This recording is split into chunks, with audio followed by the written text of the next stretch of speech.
Well, hello my lovelies, it's Murky Meg here. It's Sunday the 25th of September and yesterday I did part 1 and part 2 of a series of videos that I'm going to be talking about the Times extract of Valentine Low's book called Courtiers, the Hidden Power Behind the Crown. I popped a link in the right hand corner here and it will take you to the playlist which will have all the parts of the videos included. So today the video is going to be about what happened before the wedding, and yes, we're going to delve deeper into Tiara Gate. But apparently it was extremely stressful time, well, organising this wedding. Well, yes, weddings are quite stressful to organise, aren't they? But when it's a royal wedding, it's a whole different matter entirely. Of course, it being a royal wedding, the Queen gave the nod for Meghan to be lent a tiara of her choice. And an appointment was made with Angela Kelly, who was the Queen's dresser. And we all know that Meghan opted for Queen Mary's diamond bandeau tiara. But it seems the issue came when the hairdresser became involved. Meghan needed to make sure that the hairdresser had an opportunity to rehearse the style of hair that she wanted with the tiara. And this seems to be where the trouble started. Unfortunately, the day that her hairdresser was available, Angela herself was not available, and neither was the tiara. Just a little caveat about the royal jewels. You can't just rock up and try them on. You need to book an appointment. They're not just kept in a drawer. They're kept under lock and key, and quite significant lock and key. So Angela Kelly and the tiara not being available didn't make them very happy, and apparently Harry accused Kelly of being obstructive. Yep, that's right, he accused the Queen's dresser of being obstructive. Way to go, Harry. Now, if you believe Omid Scooby's hagiography, Finding Freedom, apparently Angela Kelly had ignored repeated requests from Kensington Palace to set up a date for the hair trial, and Harry was furious. But according to Valentine Low, there is another story to be had there. Surprisingly, Finding Freedom may have got it wrong. In Valentine Low's words,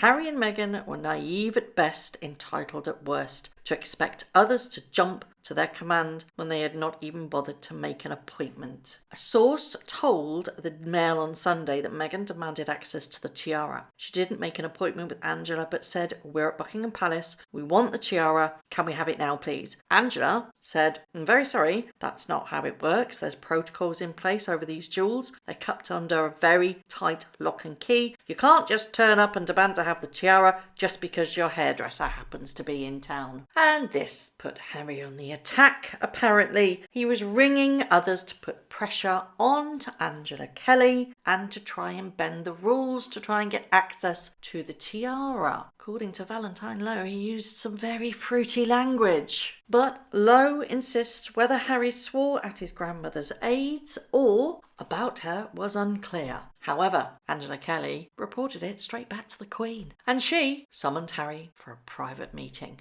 And according to Valentine Low, he was firmly put in his place, and he had been downright rude. I wonder if this is where the infamous "what Meghan wants, Meghan gets" quote has come from. The run-up to the wedding, there was particular incidents where Meghan spoke harshly to staff members in front of other staff members. She shredded a plan and basically said it wasn't good enough, and then this staff member told Meghan how hard it was to implement a new plan that Meghan wanted. Meghan told the staff, "Don't worry, if there's literally anybody else I could ask to do this, I would be asking them instead of you." And according to Valentine Low, William had cottoned onto this. He'd heard rumours and actually went and found the staff member and asked them if they were actually okay. And that staff member burst into tears. Something else that had happened, Meghan felt she'd been let down over a particular issue. Doesn't state what issue, but this is what transpired. The staff member that was in charge of the issue was out on a Friday night for dinner, and Meghan was ringing every 10 minutes. And the staff member said, "I had to go outside to be screamed at by her and Harry. It was, 'I can't believe you've done this. You've let me down. What were you thinking?' It went on for a couple of hours. The calls started again the next morning and continued for days. The staffer said you could not escape them. There were no lines or boundaries. It was the last thing at night and first thing in the morning." Now we know for a fact now that all of these rumblings about the terrible situation that the staff were put in are starting to come out. Now, I referenced Ed Fox in my previous video. Just before the wedding, Ed Fox left, and Samantha Cohen, the Queen's former private secretary, would be stepping in to help the couple for the next 6 months as their interim secretary. I've mentioned Samantha Cohen before, and apparently she'd already handed a notice in at Buckingham Palace, but that she was prepared to stay on because she was so highly regarded, and the Queen specifically asked her to stay on and help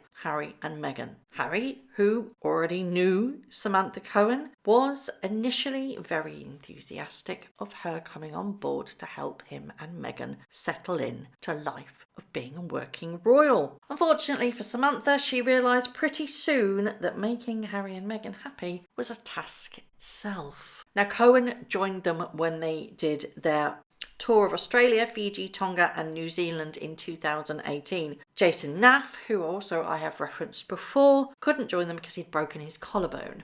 Now, it was Naff that had raised concern over Meghan's behaviour of her staff, and Harry's I might add, but predominantly Meghan, and he'd been growing increasingly concerned about what the staff had been going through. Now, a lot of media outlets reported at the time that there was trouble in paradise with regards to Meghan and her staff, and it all surrounded a lady called Melissa Talbouty, who was in fact the second PA to leave Meghan.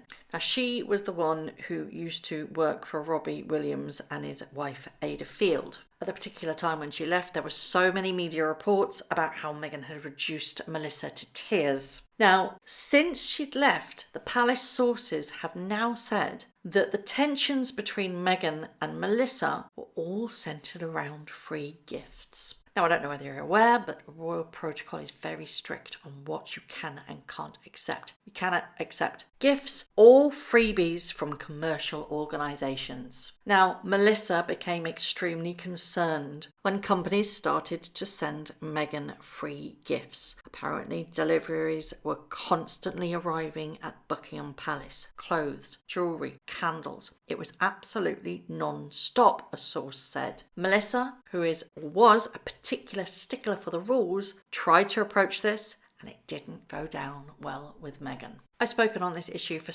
so many times on my channel. They just physically are not allowed to accept gifts. And Melissa wasn't the only one that was on the receiving of the harsh treatment that seemed to come from Meghan. So there is a lot of whisperings and confirmations that this book seems to have been stating that were in fact, or so the book is actually claiming. And in my previous video, I discussed these issues from the very start of the relationship, and it seems to have been a pattern that didn't quell.